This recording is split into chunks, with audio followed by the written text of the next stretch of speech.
Hey guys, happy Friday Eve. This is Seth, and I am dying to talk to you about what I think about the future of Star Wars and more specifically the Kenobi series. So far, I think that Disney has an interesting situation, and a situation that I'm not sure Star Wars fans are accustomed to. Right now, it's very split. You have the films, the newest sequel trilogy films, which are divisive to say the least, particularly The Last Jedi and The Rise of Skywalker. You have Solo, which didn't perform quite as well at the box office. And you have the Boba Fett series, which was not poorly received. It did fairly well. I think viewership was pretty strong and most fans like it. But critically, it did get some backlash. So where are we at now? I think right now Disney's going to put all of its eggs in the TV series, the spin-off series basket. You've got, which has already begun with Mandalorian, and spun off into Boba Fett, the Book of Boba Fett, Kenobi, and is fixing to offshoot with more shows in the really throughout all eras of Star Wars, but particularly that relatively unmined era between Episode 3 and 4. Shows like Andor, which actually I thought the Andor trailer was really interesting. It got me a lot more pumped for that series than I was initially. And that's something that trailers got to do, right? They got to get people excited, get them pumped, get them ready to buy the tickets or tune in to the series when it comes on the streaming channel. So I think Andor looks pretty promising. There's a series called Acolyte that hasn't had a release date yet, I think, but there is a synopsis that's been released describing the story basically as the story of a Sith or some kind of a dark side warrior that is starting the infiltration of the Republic about 100 years prior to the Phantom Menace. So we are getting, even though it's still 100 years from the Phantom Menace, we are just a couple generations, 2 or 3 generations away from Darth Sidious, from Plagueis. So we may very well, Acolyte may segue in, depending on the timeline of the series, if there are any time jumps or whatever between seasons or episodes. If so, we may actually see a young Palpatine and Plagueis. We don't know, but I think that's exciting. I want to go back for a second to the Book of Boba Fett.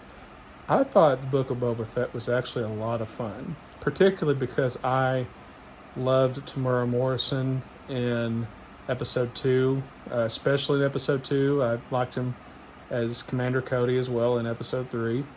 I thought he was an awesome kind of seasoned, grizzled, everyman bounty hunter kind of character. A badass, no less, but it still had kind of that everyman swagger to him, like a darker version of Han Solo, sort of. So I thought his performance was great. A lot of people didn't like that Boba Fett was more passive in the series. And I get their criticism because I know a lot of people wanted to see Boba Fett just cut loose through the series. But this is a different era in the character, and I think Dave Filoni and Jon Favreau wanted to explore a more matured, older Boba Fett that went through the motions of being a bounty hunter, a successful one, but he had his career in bounty hunting and decided it wasn't for him. He didn't want to answer to somebody else, so he aspired to become a crime lord. My take on his passive nature is not so much that he himself is passive. I think he's still just as capable of tearing through towns of soldiers and opponents as he was in the original trilogy. I think the difference is right now he's trying to fill the role as a leader. And as a leader, you have to build alliances. You got to build political and economic relationships. So right now he's choosing to stand down in other places where he normally wouldn't have in the past, because he's trying to appear more as a leader, and he's wanting to build those alliances. And in the last couple of episodes, even though he is passive a lot through the series, he does really cut loose in that last episode. I mean, he and Din Djarin waste probably 100 of those warriors, those smuggler, not smuggler, those well, I guess they are smugglers, the Pike Syndicate warriors. He and Din Djarin take out hundreds of these people. And of course, we all know how his confrontation, well, I won't get into details, but he has a confrontation with a Clone Wars era character and kicks his butt. Ultimately, we are led to believe he killed that person. We don't know. But at the very least, he tried to kill him. He at the very least, severely, gravely injured this guy. So Boba Fett right now is just as capable of being a tough guy, this, kind of antithesis to Han Solo, as he was in the originals. He's in a different place in time right now in his life. The pacing is a little off at times. I think it's a little jarring for the show to feature two timelines. I get why people may not like that as much. It's not quite as easy to follow when you do two separate timelines. One with Boba when he was meeting the Tuskens and became a Tusken member, and then go back to the present time when he's rising as a crime lord in over Mos Espa. So I get that criticism. So the story structure may not be quite as smooth to follow, but overall I think it's a great show. I think all the performances are pretty solid. I like Fennec Shand. I think she's a pretty cool character. She's a good right hand for Boba Fett. Trivia for those of you who don't know, she played the original Mulan in the 1998 Disney classic, Mulan. So that was pretty fun. Just a little trivia, but I always got to throw some movie trivia in there. But that was pretty cool. As for I thought it was a little weird that suddenly the show becomes a Mandalorian season 2.5 for a couple episodes, but for what it's worth, they are very well directed and very interesting episodes, even if Boba is doesn't play a major role in those episodes. And it does, I kind of get that what Disney is doing with Boba Fett and Din Djarin is that they're trying to tell their stories together to some degree. They're trying to explore the world. Yes, these are the main characters in their own shows, but sometimes you're going to have deviations to tell a bigger, broader picture, to paint a bigger and broader picture.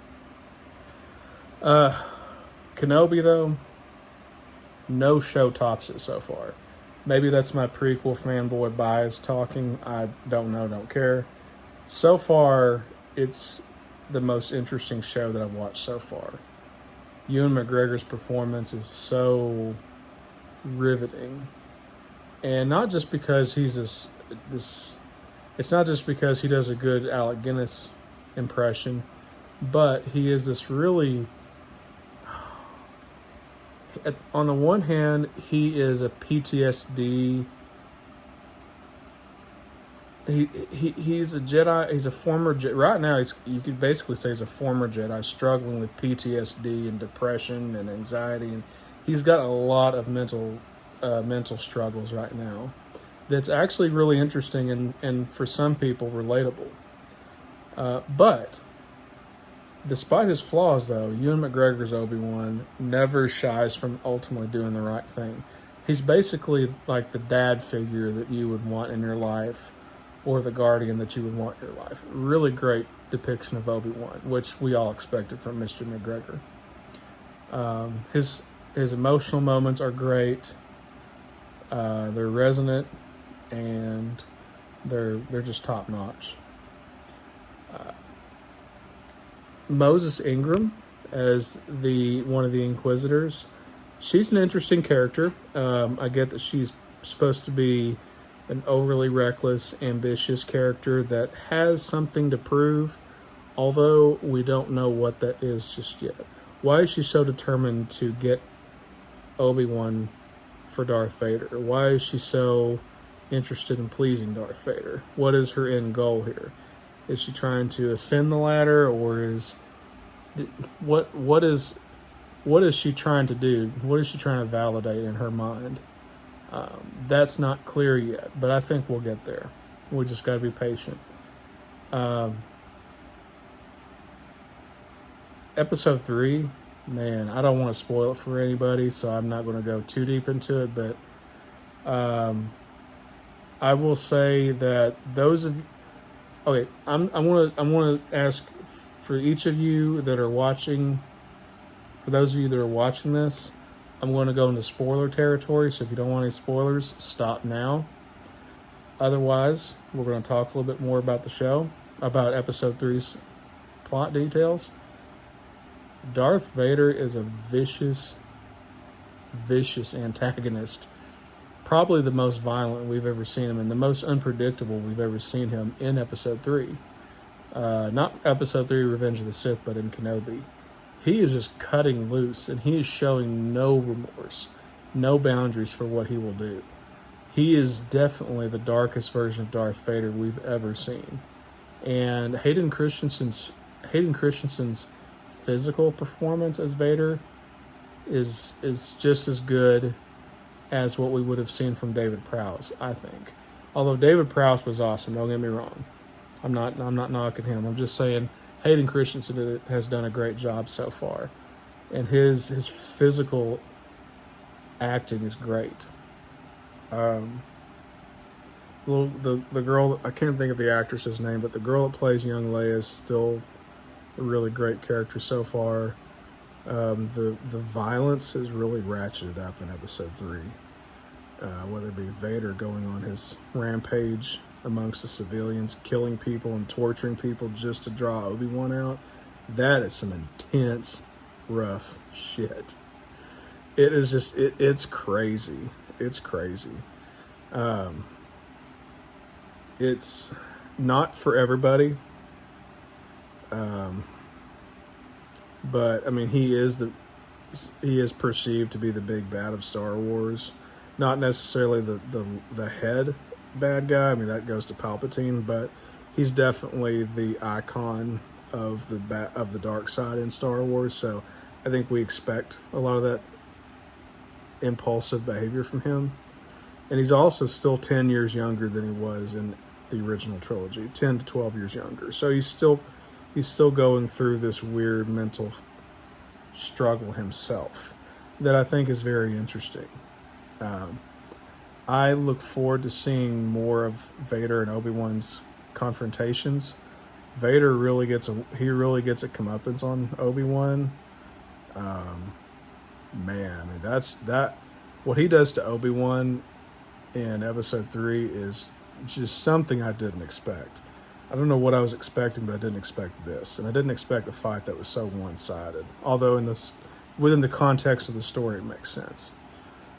But I'll say that I'm glad that they're trying to explain why Obi-Wan is so physically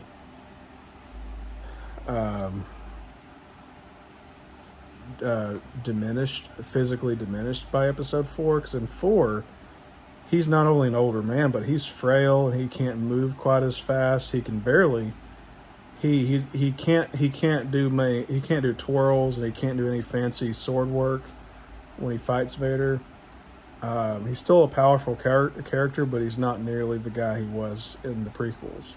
So I'm glad that they're kind of exploring some of the grave physical injuries that he goes that got him to where he is in 4. So that's interesting. Man, I hope we get to see more fights though between him and Vader in this series. There's only 3 episodes left, so it has to happen soon. I don't know how they're going to do it, but it's going to be interesting. So I think so far the future of Star Wars is pretty solid. Disney needs to stay in the TV series area for a while, and they need to hold off on making any new movies until they're 100% comfortable with where they're going with it. Go in an area that's not going to mess too much with George Lucas's vision for Star Wars. Maybe go hundreds of years past the sequel trilogy so that they have more free reign, more creative free reign to do what they want. Unpopular opinion, I'm actually interested in seeing a Rian Johnson trilogy, as long as it's something that is far enough away from the original trilogy and the prequels and the sequels, just so he can have creative free reign without interfering with other fan expectations of what the Star Wars Skywalker universe should look like. So I'm actually interested in that. We'll see. So I'm excited. I look forward to seeing the rest of the Kenobi series, and I look forward to seeing Mandalorian Season 3 and Boba Fett Season 2, and maybe Gonk Season 1 if we get one. That'll be interesting. I'd love to see a Gonk. I don't know how interesting that would be, but that would be amusing. Anyway, I'm optimistic, so I hope you guys are too. And by the way, I'm wearing a cool Star Wars shirt I found. I don't remember if I got it at Five Below or if we got it at Walmart, but it's pretty cool. It's really retro. I love the poses. So anyway, hope you guys have a great rest of your week, and I will catch you later.